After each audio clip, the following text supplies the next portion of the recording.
Mahkamah Konstitusi itu kerjanya negatif legislator, artinya hanya membatalkan kalau sesuatu bertentangan dengan undang-undang dasar. Tapi kalau hanya orang tidak suka dan sebagainya, itu tidak pantas. Tapi tidak dilarang oleh konstitusi, MK tidak boleh membatalkan sesuatu yang tidak dilarang oleh konstitusi. Kalau ini tidak open legal policy, ada masalah yang harus segera diselesaikan, apa alasannya? Itu harus jelas nanti di dalam putusannya.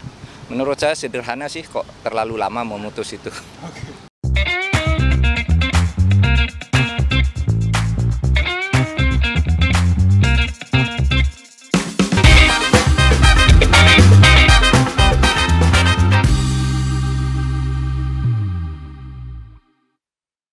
Mendekati Pilpres 2024 ini, isu-isu semakin liar bertebaran. Mulai dari isu kalau Jokowi melakukan intervensi, sampai isu ada aparat hukum yang digunakan untuk memenangkan calon tertentu. Dan semua orang itu menggunakan kata info A1 yang menunjukkan seolah-olah dia itu mendapatkan info valid dari seseorang yang terpercaya.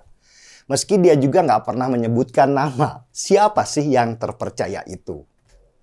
Ada lagi yang bilang, kata Jokowi seolah-olah dia pernah bicara langsung dengan presiden.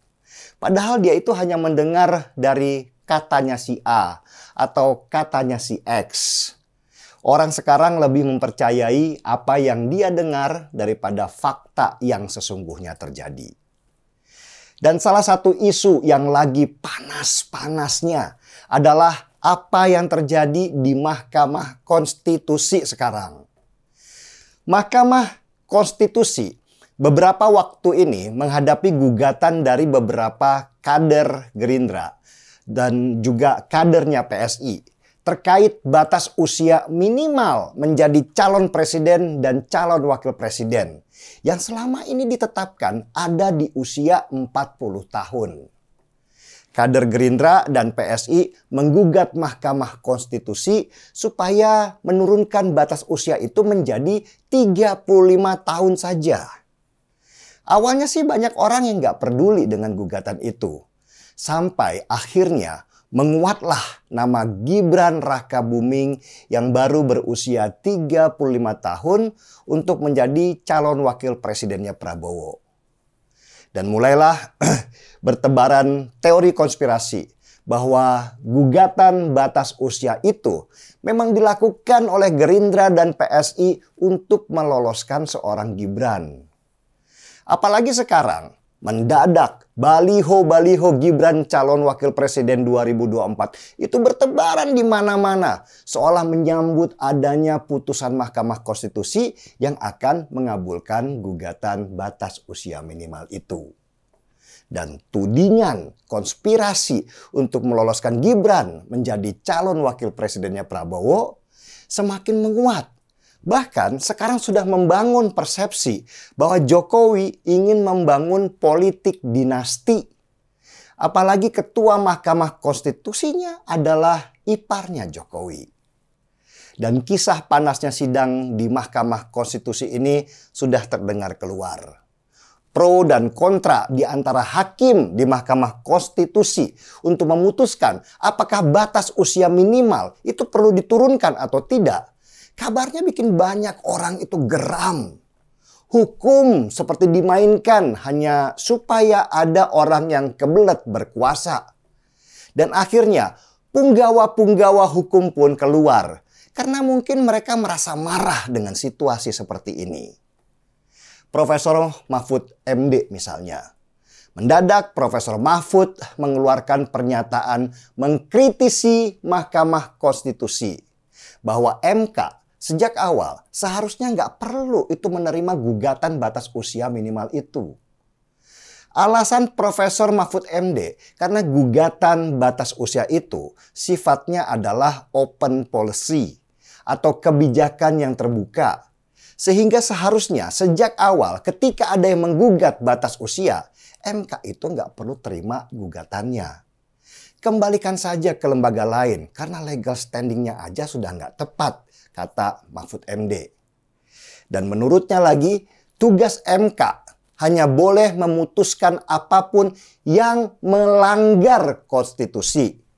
Kalau nggak ada hukum yang dilanggar, seperti contoh kasus batas usia minimal dan maksimal yang sebenarnya juga nggak melanggar konstitusi. Jadi buat apa harus diubah?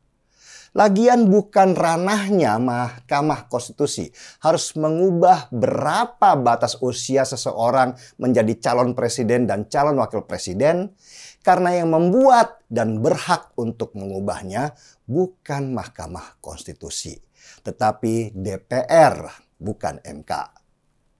Bahkan Jimli Asidik yang juga mantan ketua Mahkamah Konstitusi itu bicara lebih keras.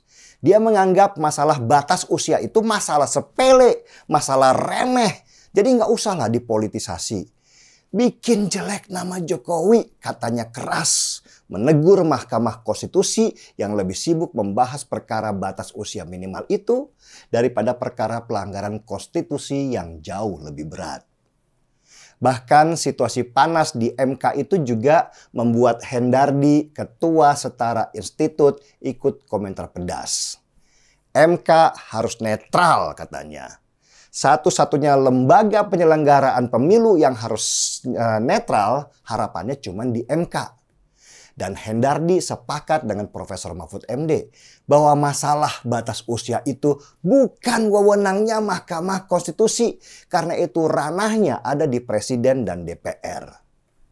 Ini yang membuat banyak publik bertanya-tanya, ada apa sih di Mahkamah Konstitusi? Benarkah tudingan banyak orang bahwa MK sudah disetel untuk memenangkan gugatan batas usia minimal supaya Gibran bisa dicalonkan jadi calon wakil presidennya Prabowo? Kalau isu itu memang benar, bahaya sekali situasi ini. Ketika sebuah lembaga yang seharusnya netral malah menjadi tameng untuk memuluskan sebuah rencana memenangkan calon presiden tertentu. Ini akan semakin memperbesar ketidakpercayaan orang terhadap lembaga hukum di negara kita. Saran saya sih, Mahkamah Konstitusi janganlah terjebak dalam pertarungan politik ini. Karena posisi mereka sebenarnya adalah wasit. Kalau wasit itu sudah berpihak, maka kacaulah tatanan negara kita. Apalagi ketua MK sekarang adalah iparnya Jokowi. Maka tudingan politik dinasti bisa-bisa akan menghantam Jokowi hanya karena ingin meloloskan anaknya menjadi calon wakil presidennya Prabowo. Kalau memang Mahkamah Konstitusi harus memutuskan, ya putuskan saja. Dan bilang kalau keputusan ini berlakunya buat pilpres ke depan, bukan pilpres yang sekarang. Jadi orang nggak melihatnya sebagai manuver politik di tengah cuaca politik yang sekarang sedang panas-panasnya ini. Selesaikanlah perdebatan ini sebelum ada kelompok yang menunggangi isu dan memelintirnya supaya situasi di dalam negeri goyang. Ingat, ini tahun politik, tahun yang lebih panas dari tahun lainnya. Semoga keputusan MK akan bijak untuk melindungi Jokowi, Gibran, dan terutama kestabilan di dalam negeri. MK harus mengerti bahwa satu kata dari mereka sekarang ini akan menentukan apa yang kita hadapi di depan nanti. Kita seruput dulu kopinya.